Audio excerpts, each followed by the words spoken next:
बिलॉव्ड students, welcome to CBKYS। इस video में आज हम लोग फाइनल अकाउंट के थर्ड पार्ट को डिस्कस करेंगे।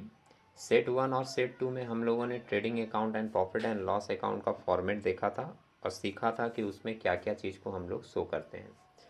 थर्ड पार्ट आएगा आपका बैलेंस शीट का। इसमें हम लोग देखेंगे कि बैलेंस शीट अगर बनाते हैं तो उसमें हम लोग क्या क्या लाइबिलिटीज़ के रूप में और क्या क्या एसेट्स के रूप में दिखाते हैं। जिन लोगों को ये चीज़ अच्छे से पता है क्या क्या लाइबिलिटीज़ होती है, क्या क्या एसेट्स, वो आसानी से लाइबिलिटीज साइड में दिखा देंगे लाइबिलिटीज़ को और एसेट साइड में एसेट्स को।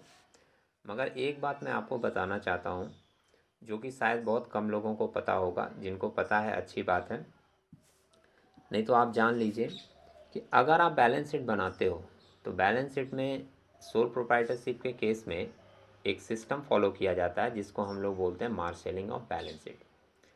अगर आप मार्शलिंग और बैलेंस शीट के सिस्टम को फॉलो करके सम्स को बनाते हो तो इसका एक अच्छा इंप्रेशन टीचर्स के ऊपर भी पड़ता है और हो सकता है आपके मार्क्स इसमें कुछ बेटर मिल सकें।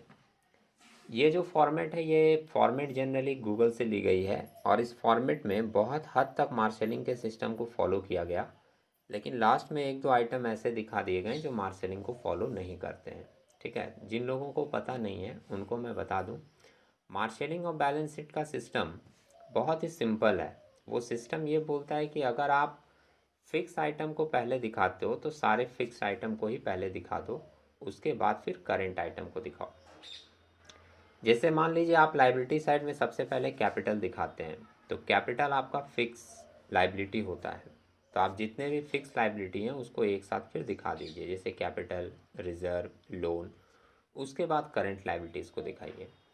इसी सेंस में जब एक साइड में आपने फिक्स आइटम को पहले दिखाया है तो दूसरे साइड मतलब एसेट्स वाले साइड में भी आप फिक्स आइटम, फिक्स एसेट या इनटेंजिबल एसेट जो कि फिक्स एसेट का ही पार्ट है उसको आप एक ही ऑर्डर में पहले दिखा दीजिए, उसके बाद फिर करंट एसेट शो कीजिए। या फिर अगर मान लो आप लाइबिलिटी साइड में पहले करंट आइटम दिखाते हो तो एसेट साइड में भी पहले करंट आइटम ही शो कीजिए। ऑर्डर वाइज चीज़ों को शो करना ही मार्शलिंग और बैलेंस शीट है। तो देखते हैं हम लोग लाइबिलिटी साइड में क्या क्या चीज़ें शो की गई हैं। सबसे पहला तो कैपिटल है। कैपिटल के साथ कुछ एडजस्टमेंट भी है, देखिएगा आप। कैपिटल में ऐड किया है इंटरेस्ट ऑन कैपिटल, ऐड किया हुआ है नेट प्रॉफिट, या फिर अगर नेट लॉस है तो लेस होगा, ड्राइंग्स लेस होगा, इंटरेस्ट ऑन ड्राइंग लेस होगा और इनकम टैक्स भी लेस होगा। अगर मान लो सम्स में एडिशनल कैपिटल दिया है तो वो भी आप कैपिटल के साथ ऐड कर दीजिएगा। यहाँ पर ये चीज़ मेंशन नहीं की है, ध्यान में रखने की बात है कि अगर फर्दर कैपिटल या एडिशनल कैपिटल है तो वो भी हम लोग कैपिटल के साथ ऐड करेंगे।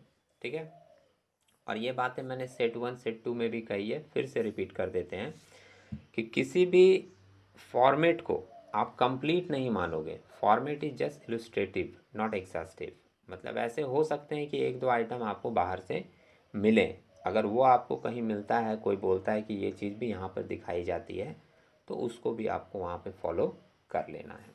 ठीक है, इसके बाद हम लोग देख रहे हैं जनरल रिजर्व दिखाया या reserve fund, loan, bank overdraft, mortgage loan, sundry creditors, bills payable, outstanding expenses. ये सारे आइटम हम लोग लाइबिलिटी साइड में दिखाते हैं। अब बैंक ओवरड्राफ्ट के पहले ही आप मोर्गेज लोन अगर दिखा देते तो सारे के सारे फिक्स आइटम, फिक्स लाइबिलिटी एक साथ हो जाता, फिर ये मार्शलिंग फॉलो हो जाता। एसेट साइड में देखते हैं, गुडविल दिया है, गुडविल के साथ ट्रेडमार्क है, कॉपीराइट है, पेटेंट है, ये सब इंटेंजिबल एसेट्स हैं। इसके बाद इंस्ट्रूमेंट, प्लांट एंड मशीनरी से लेस किया गया है डेप्रिसिएशन। ये एक सिंपल एडजस्टमेंट है। एडजस्टमेंट पर हम लोग अलग से वीडियो बनाएंगे और सीखेंगे क्या क्या एडजस्टमेंट कहाँ कहाँ पे ट्रेडिंग अकाउंट, पीएल अकाउंट और बैलेंस शीट को इफेक्ट कर सकता है। फर्नीचर एंड फिक्चर से भी लेस किया गया है डेप्रिसिएशन। लैंड एंड बिल्डिंग पे भी डेप्रिसिएशन लेस किया गया है। लैंड पे एप्रिसिएशन होता है तो एप्रिसिएशन अगर होगा तो वो ऐड किया जाएगा। सन्ड्री डेटर से लेस किया गया है प्रोविज़न फॉर बैड डेट। यहाँ पर फिर से बता दें आपको, ये जो provision for bad debt less किया जाता है ये new provision for bad debt होता है। ठीक है, फर्दर बैड डेट भी यहाँ लेस होगा और provision for discount on debtor भी यहाँ पर लेस होगा। ये सारी चीज़ें यहाँ पर मेंशन नहीं की हैं जो कि हम लोग अलग से एडजस्टमेंट वाली डिस्कशन में उसको सीखेंगे। और क्या क्या एसेट्स में आप दिखा सकते हो, कैश इन हैंड है, कैश एट बैंक है, bills receivable, closing stock, stock of stationery, prepaid expenses, business premises and fix deposit with bank. ये दोनों आइटम भी फिक्स आइटम है, अगर ये दोनों आइटम भी ऊपर ही दिखा देता तो फिर ये मार्सेलिंग के सिस्टम को फॉलो कर लेता। और लास्ट में एक दिया है आउटस्टैंडिंग इनकम। आउटस्टैंडिंग इनकम के जगह एक्रूड इनकम वर्ड लिखें तो ज़्यादा अप्रोप्रिएट लगेगा। आउटस्टैंडिंग और एक्रूड दोनों का मीनिंग जनरली सेम होता है, लेकिन आउटस्टैंडिंग शब्द हम लोग एक्सपेंस के साथ यूज़ करते हैं और एक्रूड वर्ड हम लोग इनकम के साथ यूज़ करते हैं। तो बैलेंस शीट के अंदर देखिए आपको एसेट्स और लाइबिलिटीज़ के आइटम मिल जाएंगे। एक बात जो मैंने बताई, कोशिश करेंगे हम लोग जब सम्स बनाएंगे कि उसमें हम लोग मार्सेलिंग वाला सिस्टम को फॉलो करें, जो कि बहुत ही सिंपल है। फिक्स आइटम पहले दिखाना है, उसके बाद करेंट आइटम दोनों साइड में, या फिर अगर करंट आइटम आप दिखाना चाहते हो तो पहले सारे करंट आइटम ऊपर दिखा दें, उसके बाद नीचे फिक्स आइटम दिखाएं। और एक लास्ट में जो ऊपर की हेडिंग है वो मैंने आपको अभी इसमें नहीं बताई। बैलेंस शीट तो हेडिंग नॉर्मल है, इसके बाद लिखा है एज ऑन, तो इसके ऊपर भी आप ध्यान रखिएगा। Trading account and profit and loss account में हम लोग लिखते हैं फॉर द ईयर एंडेड, क्योंकि वो पूरे साल तक प्रिपेयर होता रहता है। और बैलेंस शीट के ऊपर हम लोग एज ऑन लिखते हैं, जस्ट इसका रीज़न है कि बैलेंस शीट एक पार्टिकुलर डेट में बनाया जाता है, और जब भी कोई चीज़ पार्टिकुलर डेट में बनाई जाती है तो उसके ऊपर आइदर एज ऑन या फिर एज एट करके हम लोग डेट लिखते हैं।